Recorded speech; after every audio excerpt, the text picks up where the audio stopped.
Da-da-da-da, da-da-da-da, da-da-da-da. Big TV, I think it's real people, real talk or something. Dumb. So, welcome to Structured Research. This is our second, third show, depending on how you view this, and uh, we talk about what's going on and what big banks are talking about, what hedge funds are talking about. We're caring about uh, specific topics. It could be emerging markets. It could whatever we want to sort of delve into. And I'm here with Michelle,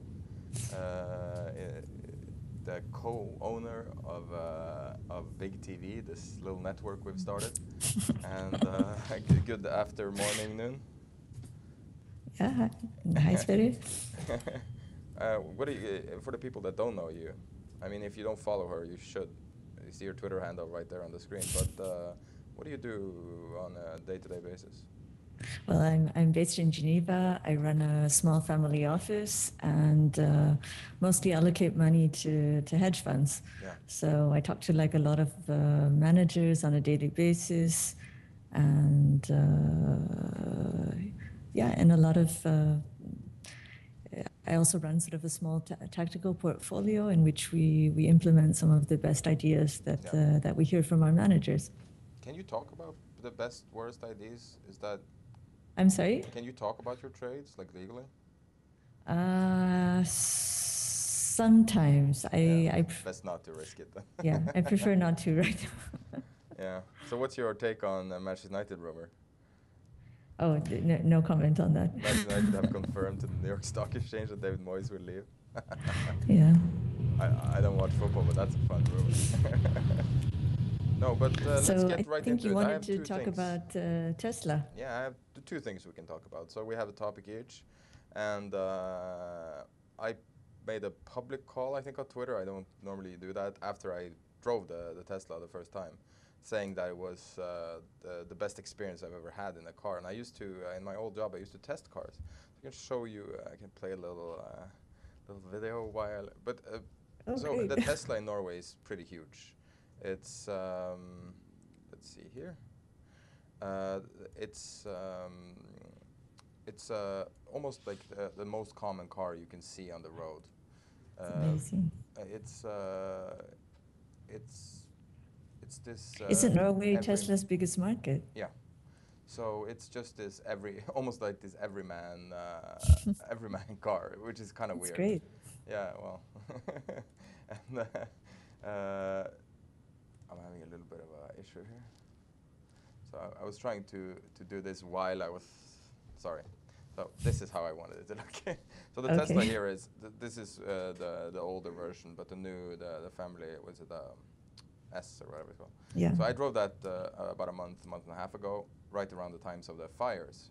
And I said it was the very best experience I've ever had in the car. I mean, it was just this like eye-popping experience to drive the car, and there is so much to be said for this kind of torque and this kind of attention to detail from a startup. And what I said, my immediate reaction was, you have to buy, like whoever you are, you have to buy shares in this company, and it's up. It's almost double since that time. It's been going crazy. At Yeah, least because so I far. think when you made your call, sort of the stock was off about 35% from its Something, highs. yeah. But I mean, it's not hard to recommend a very high Sure. beta stock in a bull market. But so my idea was this product is the only time I had the similar experience was with the Apple iPhone, and I was the first person in Norway to have an Apple iPhone because of the same job. I was multitasking a little bit, and I had the same feeling. It's like, oh, this is gonna be a global phenomenon. Of course, it became so. So then my next reaction was maybe like look at don't mind the pricing. You can price this in normal ways, all this, and now it's gone quite high. It's gone quite high, and we've seen some significant Well, things come out. And actually, there was a big sort of brokerage call on yeah, Tesla out yesterday. and I'm coming to that, and that was the reason for. So I'm just gonna pull up a screenshot from a service, Twitter service called Structured Research, same name as this show. And what you see here is it's their three scenarios that Morgan Stanley has put out. So it's a bull case, a base case, and a bear case. So the bear case is $100. That was about the place when I said you should buy it, so I guess that's okay. But they see 139% upside, in, which sounds incredibly good, and people were buying like madmen yesterday. What do you think about this, a call like this, such a bull call?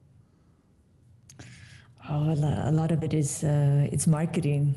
Yeah. I mean, it gets attention for the analyst, attention for Morgan Stanley, and of course, if you're long the stock already, if you're like thinking about taking profits based on the good run it's had already, it gives you a nice point. Yeah. To But looking at this, I mean, this is what we're seeing on the screen now. It's kind of the reason for this call. Yeah, and I think what's important about Morgan Stanley's call is it's, because they made a call. I think that the stock was going to 500 or something, but the call is like based on the thesis that Tesla will get into batteries, that they'll get into self-driving cars as well. Yeah. So that they'll expand basically beyond their current market. Yeah, so if you can't see on the screen here, there's 4 squares, and it's which is, I've never seen somebody do such a speculative report, but it says Tesla potential business model, which is kind of, they're assuming a lot of things just right off the bat. So they're saying the auto market, what they're in now, it's a $2 trillion addressable market, whatever that means. And then they have the autonomous vehicle, which is not a market at all. I mean, Google is doing some testing on it, but it's not a market as of now. And then they're saying here it's electric utility market, which is also very far from Tesla's model right now, and then the battery market. So there's a lot of, and they say potential opportunities, and I think it's an interesting way of looking at it. But from an investor's point of view, this is a nice place to sell, isn't it? I don't know. Sure.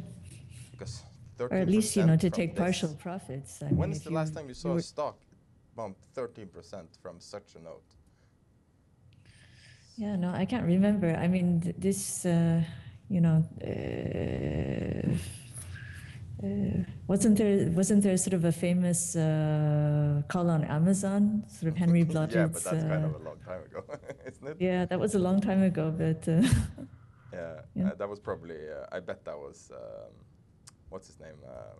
From Business Insider, wasn't it? I'm gonna go ahead and guess. Yeah, Henry Blodgett. Yeah, it must have been. Yeah, well, that was a different time.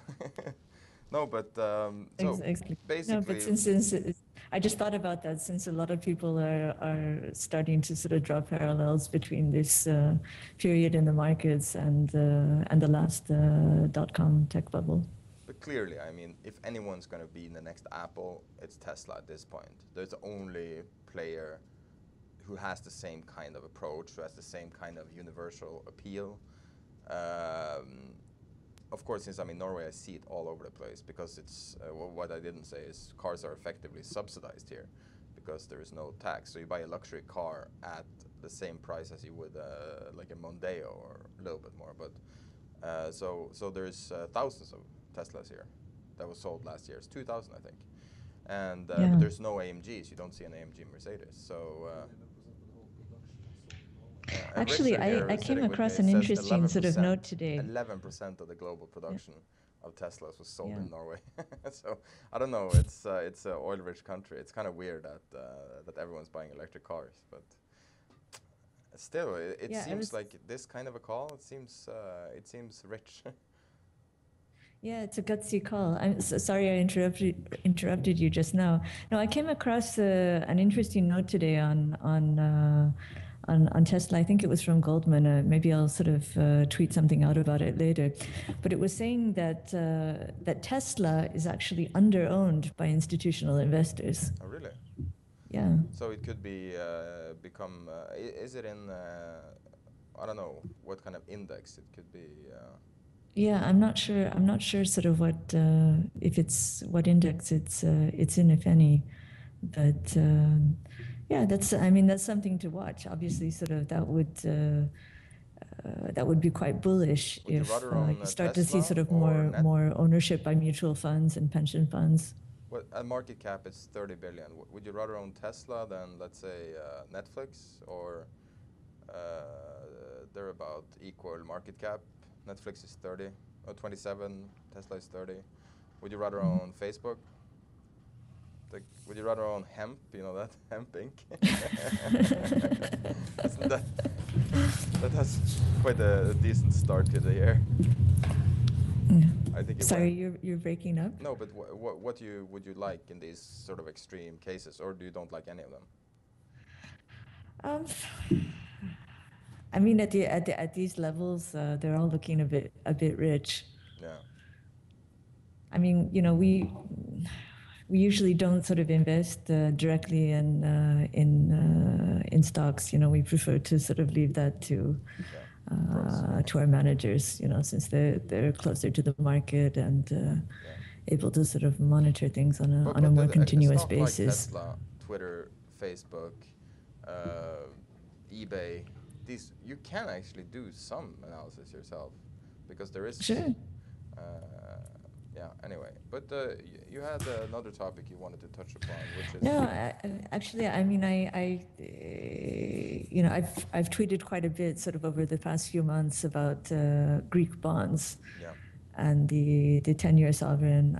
I think when I started talking about it, about the bonds, the yields were around 8.5%. Today, sort of, they touched a new low, or it's the lowest point since May of 2010. And so they're trading around 7.2%. And, you know, this has been a very, very good trade for like a lot of macro hedge funds, for a lot of emerging market funds. What's the name of that special purpose fund that's done so well with it? There's a special purpose fund that's done so well with it, with the trade. Yeah. I mean, the managers have been interviewed a couple of times in the FT, and you know, but really it's been a very good trade for like a lot of people. And I was looking actually last week at Puerto Rico, and I think this situation is similar. It shares like a lot of the same similarities of the situation in Greece. And what is going on there? You know, I actually don't know. I'm not feigning ignorance. I don't know. Well, you know, I became interested in this because a lot of hedge funds are looking at it. Yeah. And Puerto Rico, it has a special sort of legal status in the U.S. It's not a state, but it has the same ability as many of the states to issue debt that's exempt from federal, state, and local tax. Yeah. So it trades like municipal debt. And you know, normally the municipal bond market, it's a huge market in the States, and it's really important for, especially for individual sort of investors because of the tax exemption. But it's not really very interesting for hedge funds. No. But what's happened is that Puerto Rico was downgraded to junk a couple of weeks ago by all three ratings agencies. And really, the ratings agencies, as usual, were behind the curve. It's traded as junk since October. Yeah. I don't know if you have one of the charts there. I have. I think this is a fairly decent chart of the debt. Yeah, this one, and I'm not sure if you can see there's a gray line there, which is the high yield index. I don't think it comes out so well. But you know, municipal bonds are a very sort of boring, sort of steady investment class for conservative investors. And last year was the first year that municipal bonds as an investment class actually had a loss. First time in a very long time. They lost 2%. And Puerto Rico, which has about 70 billion of debt outstanding, the bonds were down about 20%. Yeah. So I mean, this is huge. And this is the kind of money that you're not supposed to lose money in exactly, such a market. So exactly. the loss tolerance is very low. And so this has become a distress situation, which immediately sort of makes it interesting for hedge funds. And Like these types of distressed funds or any fund?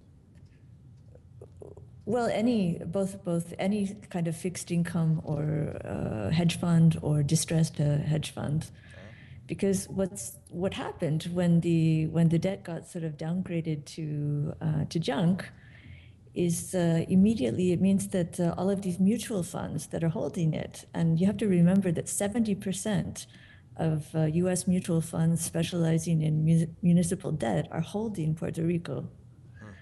It means that they immediately have a problem because these mutual funds, they have, they're subject to regulatory constraints. They have investment guidelines on how much of their portfolio can be invested in junk versus investment grade. So you think we're going to see some forced selling, or? Well, yes and no. I mean, initially, I think that's what people feared, but the forced selling hasn't really materialized. If you read the